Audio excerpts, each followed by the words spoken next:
কমিটির secretary general Fakhruddin সুলতান মাহমুদ। আসসালামু আলাইকুম ওয়া রাহমাতুল্লাহি ওয়া বারাকাতুহু। আউযু বিল্লাহি মিনাশ শাইতানির রাজিম। বিসমিল্লাহির রহমানির রহিম।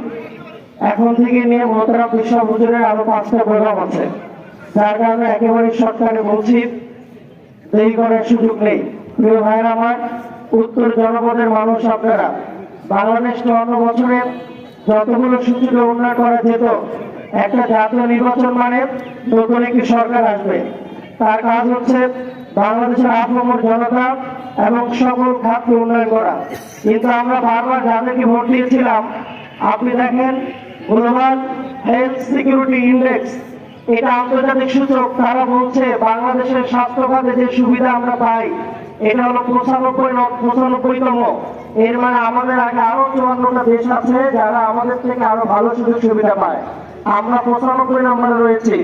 জ্ঞান সূচক বাংলাদেশের প্রায় 5 কোটি শিক্ষার্থী, এই ছাত্ররাই আগামী দিনে রাষ্ট্রের হাল ধরবে। কিন্তু জাতিসংঘ থেকে বলা হচ্ছে বাংলাদেশে দক্ষিণ এশিয়ার 5ম নম্বরে রয়েছে। 8টা রাষ্ট্রের মধ্যে বাংলাদেশ 5 নম্বর, এবং জ্ঞান সূচকে বাংলাদেশ হচ্ছে 112তম। এরপরে ন্যাশনাল গ্লোবাল পাওয়ার ফায়ার, তারা বলছে বাংলাদেশ সামরিক শক্তিতে 37তম। আমাদের থেকে ছোট ছোট রাষ্ট্র এগিয়ে আছে। ভারত আমাদের সবসময় গুলি করে হত্যা করে, ফ্লানিকে হত্যা করা হয়েছিল। এছাড়া ওরা যদি আমাদের একজনকে গুলি করে হত্যা করে, আমরা একজনকেও কিছু করতে পারি না, অথচ আমাদের সামরিক শক্তিতে আমরা পিছিয়ে রয়েছি। এরপর বাংলাদেশ 13টা কৃষি পণ্যতে বিশ্বের শীর্ষে অবস্থান করছে। অন্যতম হচ্ছে আলু, ধান। একটা সময় পাট ছিল, সেটা ধ্বংসের প্রান্তে পৌঁছে গেছে। বাংলাদেশের সরকার তার নিজস্ব দলীয় লোকদেরকে নিজেদের পরাভূত করবার জন্য সিন্ডিকেট তৈরি করে কৃষককে ন্যায্য মূল্য দেয় না, যার কারণে আমাদের আলু, ধান বিশ্ব রপ্তানি হচ্ছে না। আপনারা যারা লালমনির এই প্রান্তে প্রান্তে সাধারণ গ্রামগঞ্জে মানুষ আলু, ধান চাষ করেন, ন্যায্য অধিকার আপনারা পাচ্ছেন না, অথচ আমাদের এই ফসল বিশ্বের শীর্ষ অবস্থান করছে। আর আমরা দেখেছি সারের জন্য কৃষকদের জীবন দিতে হয়েছে। এই জন্য আগামী নির্বাচনে ভালো একটি সরকার যদি আমরা ডিসাইড করতে না পারি, তাহলে লালমনির সংকট কি হবে? একটা সময় আপনাদের বাড়ির পাশে ব্রহ্মপুত্র নদী আছে, তিস্তা নদী আছে, ধরলা নদী আছে। থাইল্যান্ড থেকে, শ্রীলঙ্কা থেকে, ভারত থেকে, পাকিস্তান থেকে, কলকাতা থেকে, সেই আসামের সিকিম পর্যন্ত এবং মণিপুর পর্যন্ত, এরপরে চায়নার সাথে আন্তর্জাতিক নৌ রুট ছিল। এই নদীগুলো দিয়ে নৌকা চলতো, আন্তর্জাতিক নৌকা, ট্রানজিট হতো, মানুষের কর্মসংস্থান হতো। কিন্তু আজ আমরা দেখছি আকাশে তাকালে যেমন ফাঁকা মনে হয়, শুধু সাদা আকাশ। নদীর দিকে তাকিয়ে আমরা টলমল পানি দেখার কথা ছিল, কিন্তু আমরা দেখি চিকচিকি মরুভূমি আর মরুভূমি। সুতরাং আপনাদের এলাকাকে ধ্বংস করে নিয়েছে। প্রিয় ভাইয়েরা আমার, আল্লাহ রাব্বুল আলামিন সূরা মাইদার 40 নম্বর আয়াতে বলে, ওয়াল্লাহু ইয়াহকুম বিমা আনজালাল্লাহু ফাউলাইকা হুমুল কাফিরুন। যারা কোরআন দ্বারা বিচার কার্য সম্পাদন করে না, তারা হচ্ছে কাফের। সূরা আল-ফাতির 39 নম্বর আয়াতে বলে, ওয়াকাতিলুহুম হাত্তা লা তাকুনা ফিতনা ওয়া ইয়াকুনা আদ-দীনু কুল্লুহু লিল্লাহ। সংগ্রাম করো ততক্ষণ পর্যন্ত যতক্ষণ না আমার জমিনে দিন বাস্তবায়ন হয়, ফিতনা নিশ্চিত হয়ে যায়। আজ বাংলাদেশের মডেল লাইসেন্স দেওয়া হয়েছে, বেশ্যাবৃত্তি লাইসেন্স দেওয়া হয়েছে, আর সুদ ভিত্তিক অর্থ ব্যবস্থা চলছে। যারা আমরা বারবার তাদেরকে ভোট দিয়ে নির্বাচিত করেছি, এই জনগণ কিন্তু এই দায় আমরা এড়াতে পারি না। এই 54 বছর ইতিহাসে পীর সাহেব চরমন এবার চেয়েছিলেন একটা সুযোগ যেহেতু এসেছে, একমাত্র কোরআনের মাধ্যমে দিন কায়েম করে সকল মানুষের অধিকার নিশ্চিত করবার, তিনি একীভূত হয়ে সমস্ত দ্বিধাদ্বন্দ্ব ভুলে গিয়ে একমাত্র দেশের স্বার্থে সবাইকে এক করে তিনি একটি সমঝোতা করেছিলেন।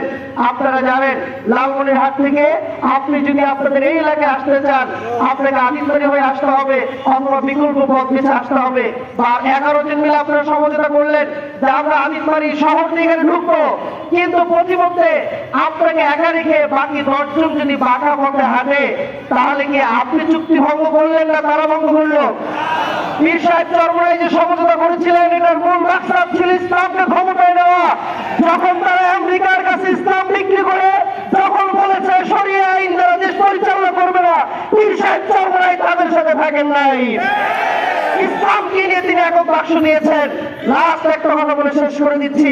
তাদের দলের বড় একজন নেতা ডক্টর আব্দুল্লাহ তাহের, তিনি আমেরিকার সেই দূতাবাসে গিয়ে বলে এসেছে, এক্সট্রিমিস্ট আমেরিকা বলেছে আপনারা যে চরমনাই পীরকে নিয়েছেন তারা তো এক্সট্রিমিস্ট।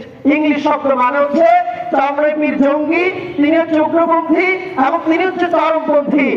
এই কথা বলার পরে তখন তিনি বলছে তারা যদি জঙ্গি চরমপন্থী হয় তাহলে তাদেরকে আমরা বের করে আনবো। পীর সাহেব চরমনাই কি জঙ্গি? পীর সাহেব চরমনাই কি চরমপন্থী? কোটি কোটি মানুষ যার হাত ধরে ইসলামের দিশা পাচ্ছে, যারা বিশ্বটাকে অনুসরণ করছে, তিনি কি জঙ্গি হতে পারেন? তিনি জঙ্গিরা তাকে বের করে দিয়েছে। তিনি তো বলতে পারতো যে না তারা জঙ্গিরা, তারা ইসলামী। আর ইসলামে মারতে গিয়ে যদি কেউ জঙ্গি বলে এমন জঙ্গি আমরা হতে চাই। আল্লাহ রসুলের পথে থাকতে গিয়ে যদি কেউ জঙ্গি বলে এমন জঙ্গি আমরা হতে চাই। এর মানে বোঝা গেল আমেরিকা জানে বাংলাদেশে একমাত্র সহি ইসলামী দল হচ্ছে পীর সাহেব চরমনাই। জামাতকে নিয়ে তাদের মাথা ব্যথা নাই, তারা একই সাথে ঘুরছে, কিন্তু তাদের মাথা ব্যথা চরমনাই পীর, কারণ চরমনাই পীর প্রকৃত পক্ষের ইসলাম কায়েম করতে চায়। লাস্ট আরেকটা বিষয়, ছাত্র শিবির প্রত্যেকটা ক্যাম্পাসে বিজয় হয়েছে, প্রত্যেকটা ক্যাম্পাসে ইসলাম বিক্রি করে ইসলামের মূলা ঝুলিয়ে তারা মিথ্যা প্রলোভন দেখিয়ে বিজয় হওয়ার পরে আজকে ঢাকা বিশ্ববিদ্যালয়ের ডাকসুতে মেয়েদেরকে নিয়ে একসাথে তারা কনসার্ট করছে, শিক্ষার্থীদের হাতে বিড়ি তুলে দিচ্ছে। যেই বিড়ি আমরা মাদক উদ্ধার করতে চাই সেই মাদক ছাত্রদের হাতে তুলে দিয়েছে, এবং তাদের নারীদের মিছিলে পুরুষরা স্লোগান দিচ্ছে আর পুরুষের মিছিলে নারীরা স্লোগান দিচ্ছে। এটা কি ইসলাম? এটা কি ইসলাম? শিবিরের ভিপি সাদেক কাইম সমস্ত মেয়েদেরকে একসাথে করে সেলফি তুলে একসাথে নিয়ে হাঁটছে, এটা কি ইসলামের শিক্ষা? এই জন্য গ্রামে গঞ্জে হাটে বাজারে স্লোগান উঠেছে, সিটি কলের গোল্ডেন কালার যেভাবে শোনে না, তাদের ইসলাম কখনো ইসলাম না। চকচক করলেই যেমন শোনা হয় না, তাদের ইসলাম, ছাত্র শিবিরের ইসলাম কখনো ইসলাম না। আসুন আগামী দিনে ইসলামকে কায়েম করবার জন্য বাংলার অভিভাবক, বঙ্গ অভিভাবক, বাংলার বন্ধু পীর সাহেব চরমনাইয়ের হাতকে শক্তিশালী করবার জন্য লালমনিরহাটের এই আসন আমরা হাত রাখে বিপুল ভোটে বিজয় করবো ইনশাআল্লাহ।